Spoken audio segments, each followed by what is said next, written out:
One product தினம் வந்து ஒரு ப்ராடக்ட் போடுறதா வந்து சொல்லியிருந்தேன். ஸோ இனிமேல் வந்துட்டு ரெக்கமெண்டேஷன்ஸ் மாதிரி தான் போகும். பிகாஸ் நான் வந்து ஒரு 8 இயர்ஸாக வந்துட்டு மேக்கப் ஆர்டிஸ்ட்டாக இருக்கேன். ஸோ எந்தெந்த ப்ராடக்ட் பெஸ்ட்டாக இருக்கும் அப்படின்றதுல வந்து எனக்கு ஒரு கிளாரிஃபிகேஷன் இருக்குது. ஸோ அதை வந்து உங்களுக்கு வந்து சொல்லலாம் அப்படிங்கிறது தான். என்னால் தினம் வந்து ட்ரை பண்ண முடியாது. பட் நான் உங்களுக்கு வந்து எது பெஸ்ட்டாக இருக்கும் அப்படின்றது வந்துட்டு உங்களுக்கு அஃபோர்டபுளாகவும் பெஸ்ட்டாகவும் இருக்கும். ஒரு மேக்கப் ஆர்டிஸ்ட்டாகவோ இல்லை ஒரு ஜென்ரல் யூஸ்க்கோ வந்து உங்களுக்கு வந்து யூஸ் ஆகும். ஸோ இன்றைக்கி வந்துட்டு பேக்கோட டூயல் ஃபோல்ட் லிக்விட் ஜெல் இதுதான். இது வந்து எதுக்கு யூஸ் பண்ணுறது அப்படின்னு பார்த்தீங்கன்னா, ஜெல் லைனர் இருக்கா, இது வந்து இங்க்லாட்டோட ஜெல் லைனர். இதை பாருங்கள், ஒன்றுமே வரமாட்டேங்குதா. இதை வந்துட்டு ஒரு ட்ராப் கூட கிடையாது. இப்போ இதில் ஆக்சுவலாக காலி. நான் வந்து என்ன பண்ணுறேன்னு பாருங்கள், ஜஸ்ட்டு இது காலி ஆயிடுச்சு.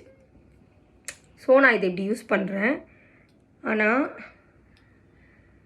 நான் வாங்கின கொஞ்ச நாள்லேயே ஆக்சுவலாக இது வந்து கீழே ஊற்றிடுச்சு. கீழே ஊற்றிட்டக்கப்புறம் பாருங்க, ஸோ இவ்வளோ க்ரீமியாக நம்மளுக்கு வந்து வரும். ட்ரை அவுட் ஆகிடும்.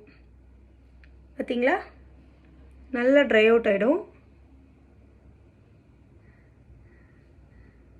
நம்ம யூஸ் பண்ணுற ஜெல் லைனர் வந்து ட்ரை ஆகிடுச்சுன்னா